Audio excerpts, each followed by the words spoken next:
Hey, this is S.R. Maury from Mistwood Publishing.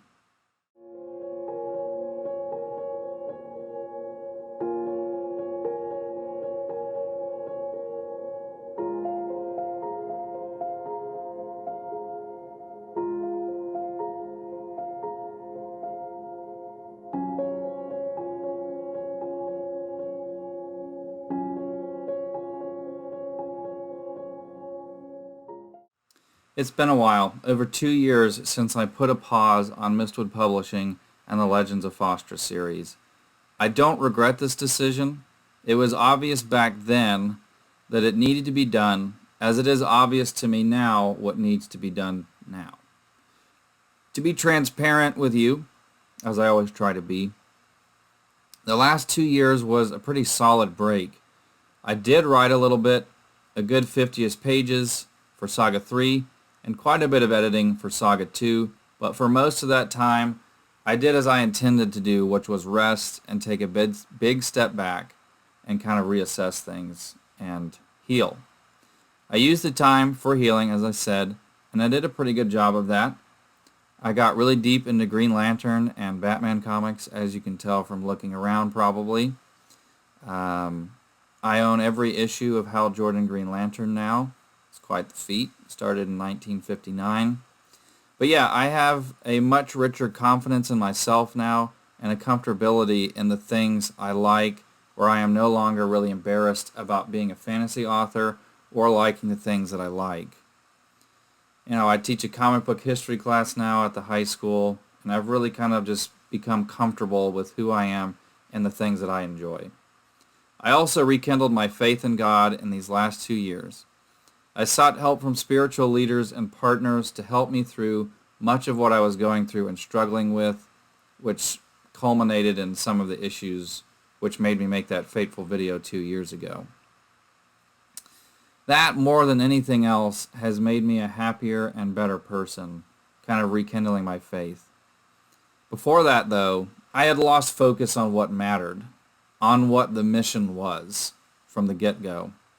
I got lost in the weeds of what other people were telling me this company needed to be, and not what I set out to do in the beginning.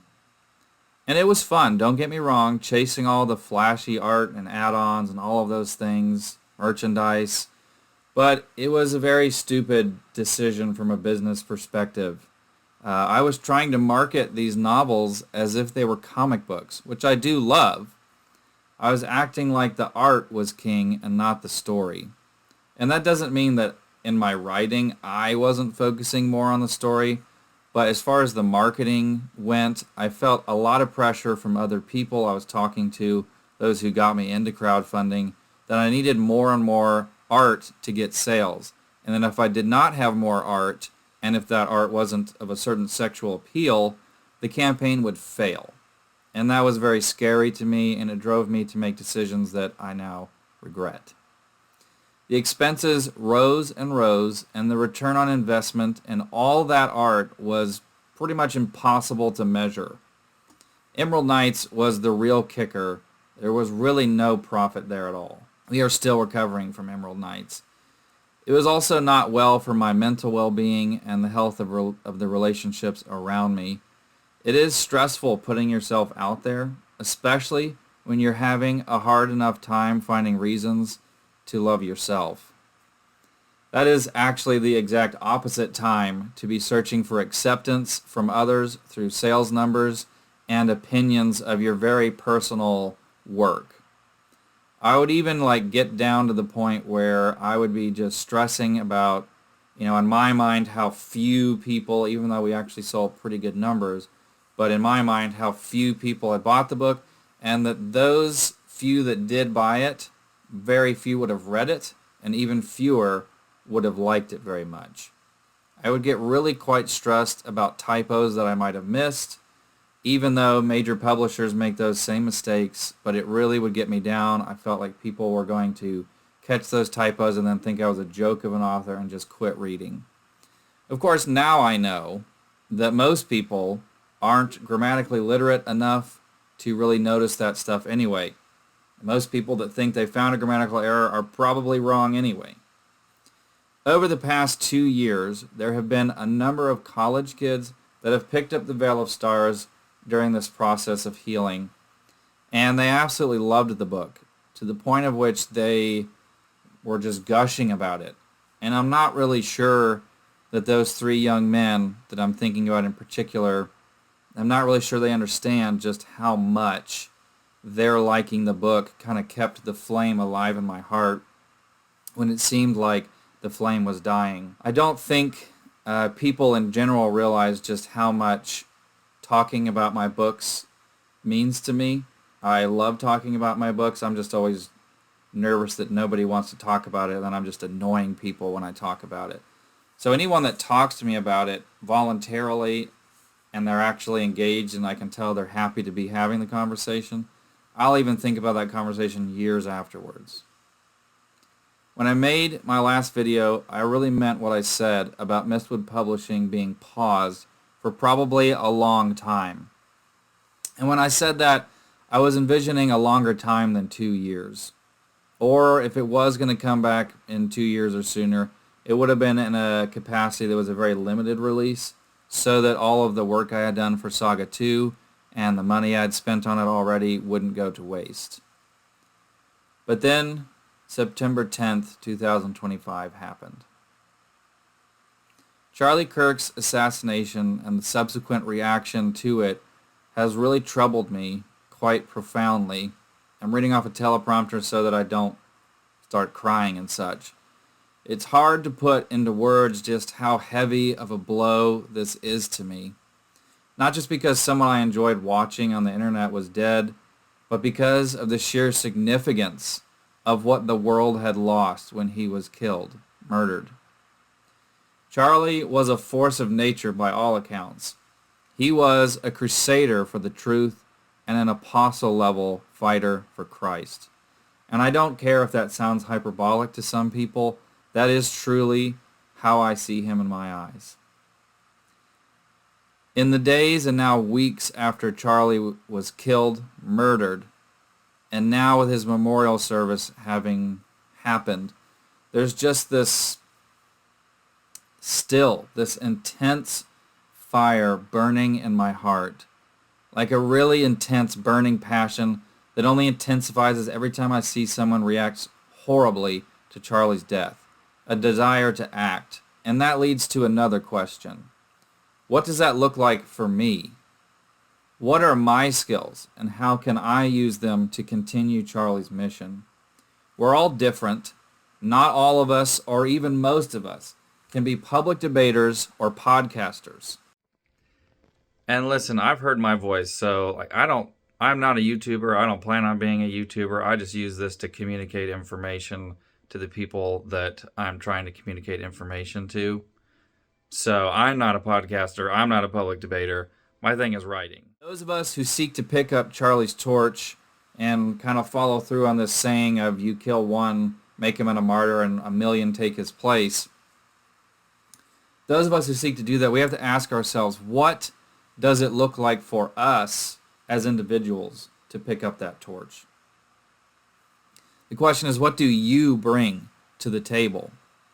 We can't let this fire die in our hearts. Maybe that starts out as one thing, and then as your skills develop, it evolves into something else entirely. That's kind of the way, from what I hear, Charlie's life went. I don't know. What I do know is that I have to do something. I'm done being timid and scared. The righteous fury burning within me has overpowered the fear that used to cripple me. Screw being comfortable. Being comfortable is overrated. It breeds soft, ineffectual, squishy people who get triggered over everything. Jokes, they're crying because their latte got messed up, they're having a panic attack because they have to write an essay. I don't want to be like that. I want to fight. And fighting for me, the answer to this question that I bring up, what I bring to the table, is my writing. Mistwood Publishing is officially back online. The Saga II crowdfunding campaign will launch February 10th, 2026, and I will be fighting hard to see that we are victorious with this campaign. That said, I learned my lessons after the first go at this. Outside of art slash things I've already paid for, which is a substantial amount as I already alluded to, I am not going to spend one more dime of my family's money on this. I'm not going to risk their security on this. Mistwood 2.0 is going to be efficient and purpose-driven. I refuse to let my mission get bogged down in nonsense once again. That isn't fair to my loved ones or me, and certainly not to you, the customer. The campaign will be purely to raise funds to print the books and to do the last bit of formatting. The cover and everything else has already been paid for and it's already done. If the campaign fails, that means that it isn't God's timing, and we'll try again later. If it fails again, then we will reassess, reflect, and pray for clarification. Maybe that means completely going back to the drawing board. We'll cross that bridge when we get there. For now, I do not believe that we will fail. I believe that this is possible, and I am going to give it everything I have. And then for those of you who are curious, like, what would this whole no family dime work for Saga 3? Well, I have a plan. The way that I do budgets, we have, the way Dave Ramsey suggests it, we have a certain amount of money that's set aside for each person for fun things. And I would just use mine or a portion of mine, depending. I'd cut back on buying comic books and things like that. And I would slowly save up money to do a lot of the things like the editing for the book. So don't worry about, Saga 3 depending purely on, a campaign, because I would personally love it to where I didn't even have to do a campaign. It just means that things are going to take more time, but probably not as much time as it's taken for Saga 2. I fully believe that Saga II is not only the best book I have ever written, but it is my favorite fantasy novel I have ever read. Anytime I write a book, I seek to create a story that is the best, of anything that I would want in a fantasy story. I'm going to give it my all and put it into that book. Not worrying about the next book. I'm going to try to make this story my favorite novel I've ever read.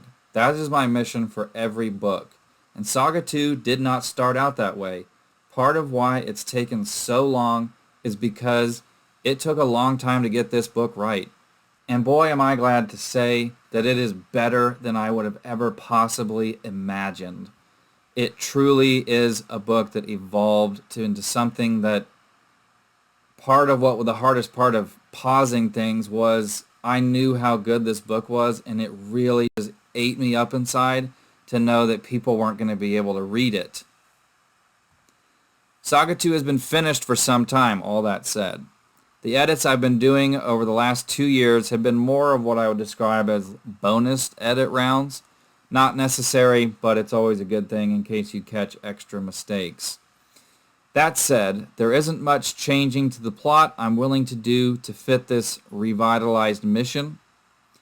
And that is mainly because it is also unnecessary.